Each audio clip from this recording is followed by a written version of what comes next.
எல்லாருக்கும் வணக்கம். நான் உங்கள் விக்னேஷ். எனக்கு உங்களுக்கு பிடிச்சமான வி அண்ட் டேட்டா சேனல். இன்றைக்கி நம்ம NumPyல ஷேப் மேனிபுலேஷன் ஸ்ப்ளிட்டிங் இதை பற்றிலாம் பார்ப்போம். அதுக்கு வாங்க எல்லாரும் நம்ம வீடியோவில் போகலாம்.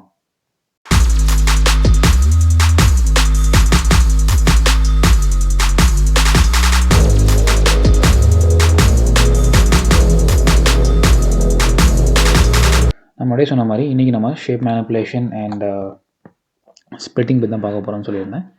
ஸோ அதுக்கு தேவையான கோட் ஸ்னிப்பெட் ரெடி பண்ணி வச்சுட்டேன். எப்பயும் பார்க்குற மாதிரி லைன் பை லைன் பார்ப்போம் எப்படி ஒர்க் ஆகுதுன்னு. சரிங்களா? நம்ம ஃபஸ்ட்டு எக்ஸிட்டிங் போட்டுக்கலாம். ஓகே, இப்போ ரன் பண்ணிடலாம். ரன் பண்ணிட்டு என்ன நடக்குதுன்னு பார்ப்போம் ஒவ்வொன்றா. சரிங்களா? ஃபஸ்ட்டு இங்கே பாருங்கள், நான் ரேண்டம் நம்பர் ஜென்ரேட் பண்ணுறதுக்கு அதுக்கு ஒரு கோட் கொடுத்து வச்சுட்டேன். டிஃபால்ட் வேல்யூ கொடுத்து வச்சுட்டேன். அதை ஆர்ஜின் கொடுக்குறேன். அதை ஏக்கு கால் பண்ணி ஃப்ளோர் ரேண்டம் நம்பர்னு கொடுக்குறேன். இந்த ஃப்ளோர் என்ன பண்ணோம் அப்படின்னா வேல்யூஸை கொஞ்சம் ரவுண்ட் ஆஃப் பண்ணி கொடுக்கும். எப்படி வந்த வேல்யூவாக இருந்தாலுமே அதை ரவுண்ட் ஆஃப் பண்ணி கொடுத்துரும். சரிங்களா? இதுதான் ஃப்ளோரோட வேலை. அதை பிரிண்ட் பண்ணுறேன். அதுதான் இந்த அரே. சரிங்களா? 2 டைமென்ஷனல் அரே 3,4. சரிங்களா? 3 ரோ 4 காலம். ஓகே, இப்போ பார்த்தீங்கன்னா அதை ஷேப் பிரிண்ட் பண்ணுறேன் 3,4. இந்த ரேவல் அப்படிங்கிறது என்ன அப்படின்னா அந்த ஃபுல் என்ன டைமென்ஷனல் அரேவாக இருந்தாலும் எடுத்து அதை ஃப்ளாட்டன் பண்ணி 1D மாற்றிடும். பாருங்கள், இது அப்படியே இங்கே பிரிண்ட் பண்ணிடுச்சு. செகண்ட் ரோவை அப்படியே இங்கே பிரிண்ட் பண்ணியிருக்கு அண்ட் ஸோ ஆன். சரிங்களா? ஃப்ளாட்டன் பண்ணிடும் அப்படியே. இப்போது ரீஷேப் பண்ணுறேன். இந்த அரேவை நான் அப்படியே ரீஷேப் பண்ணுறேன். என்னவா 6,2 மாற்றுறேன். 6,2 எப்படி மாற்ற முடியும் அப்படின்னா ஃபஸ்ட்டு 2 ஒரு ரோ, செகண்ட் 2 செகண்ட் ரோ, இந்த செகண்ட் ரோவில் இருக்க first 2 third row and so on. அப்போது 6 2 7 12 தான், 4 3 7 12 தான், 3 4 7 12 தான். ஸோ அப்போது இந்த 3 4 12 அப்படிங்கிற காம்பனண்ட் இருக்க அரே வேல்யூஸை 6 × 2 12 அந்த மாதிரி ஒரு காம்பனண்ட்டாக மாற்றுறேன். சரிங்களா?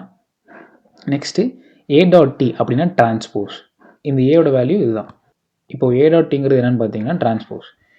இந்த இது ஃபுல்லாக டிரான்ஸ்போஸ் பண்ணுறோம் இங்கே. சரிங்களா? 3,4 இருக்கிறத 4,3 மாற்றுறோம். அதான் டிரான்ஸ்போஸுங்கிறது. அப்போது இதை எடுத்து ஃபஸ்ட்டு காலம் ரோவாக போயிடும், செகண்ட் காலம் ரோவாக போயிடும் அண்ட் ஸோ ஆன். சரிங்களா? இப்போ அதோட ஷேப் பார்த்தோன்னா 4,3. ஏன்னா 3,4 டிரான்ஸ்போஸ் பண்ணால் 4,3 தான் வரும். சரிங்களா? இது ஜென்ரல் மேத்தமெட்டிக்ஸ். நெக்ஸ்ட்டு பிரிண்ட் ஏ. திருப்பியுமே அதை பிரிண்ட் பண்ணி பார்க்குறோம். ஒரிஜினல் எலிமெண்ட் சேஞ்ச் ஆகலை. தெரியுதுங்களா? சேஞ்ச் ஆகவே இல்லை, அப்படி தான் இருக்குது. சரி, இப்போது அதை ரீசைஸ் பண்ணுறோம். 2,6 ஓகேங்களா? இங்கே இருக்குது. இங்கே பார்த்தீங்கன்னா இந்த டாட் ரீசைஸுமே எதில் கொடுத்துருக்கேன் பார்த்தீங்கன்னா எதில் கொடுத்துருக்கேன், ஒரு பிரிண்ட் ஸ்டேட்மெண்ட்டில் தான் கொடுத்துருக்கேன். சரிங்களா? எதுக்குமே பாஸ் பண்ணல. திருப்பி நல்லா பாருங்கள், அந்த a.டாட் ரீசைஸுங்கிறத எதுக்குமே பாஸ் பண்ணல, அங்கே மட்டும் தான் கொடுத்துருக்கேன். அது நன்னு கொடுத்துருந்த வேல்யூ வந்திருக்கு. பட் ஆனால் திருப்பி ஏவை பிரிண்ட் பண்ணால் 2,6 வருது. ஆனால் இந்த ரீஷேப் பண்ணும்போது பார்த்தீங்கன்னா உங்களுக்கு அரே சேஞ்ச் ஆகலை. ரைட்டுங்களா? எங்கேயுமே நம்ம கொடுத்துருக்க இனிஷியல் அரே சேஞ்ச் ஆகலை. பட் நான் எப்போ ரீசைஸ் அப்படின்னு கொடுக்குறேனோ என்னோட ஒரிஜினல் அரே சேஞ்ச் ஆகுது. சரிங்களா? இதெல்லாம் புரிஞ்சுக்கணும். ரீஷேப்புக்கும் ரீசைஸுக்கும் உள்ள டிஃப்ரென்ஸ் இதுதான். ரீஷேப் கொடுத்தோன்னா ஜஸ்ட் வியூ பண்ணும்போது மட்டும் சேஞ்ச் பண்ணி காட்டும், மாறாது. பட் ரீசைஸ் நான் ஒரிஜினல் அரே கொடுத்தேன் அப்படின்னா ஆட்டோமேட்டிக்காக ஒரிஜினலோட சைஸே மாறிடும். ஓகேங்களா? அதுதான் ரீஷேப்புக்கும் ரீசைஸுக்கும் டிஃப்ரென்ஸ். இப்போ நம்ம இங்கே ரிமூவ் பண்ணிடலாம். எக்ஸிட் இங்கே போட்டுக்கலாம். ஓகே, இதை இப்போ கமெண்ட் பண்ணிப்போம். திருப்பி பிரிண்ட் பண்ணுறேன்.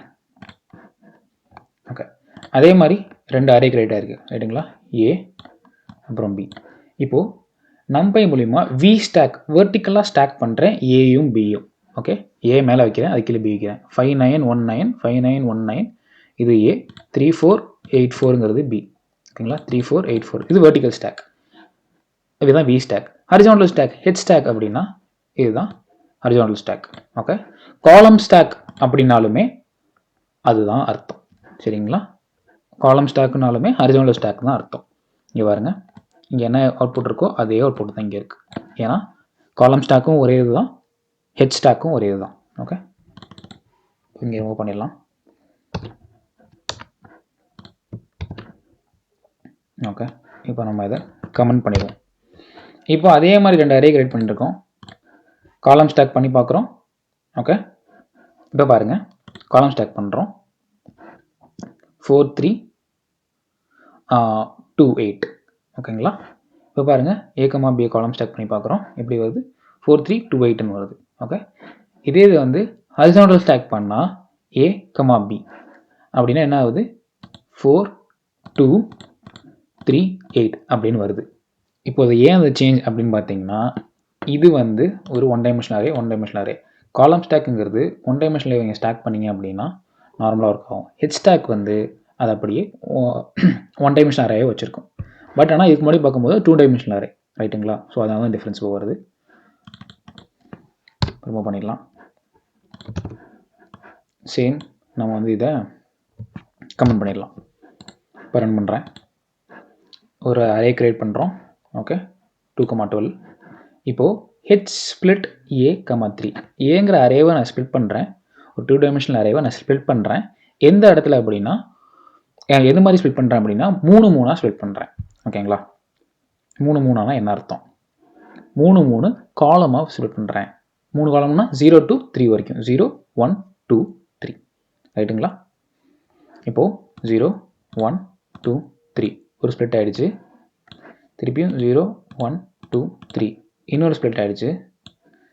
0 1 2 3 இன்னொரு ஸ்பிளிட் ஆகிடுச்சு. அப்போது 3 தான் ஸ்பிளிட் பண்ணிட்டேன்.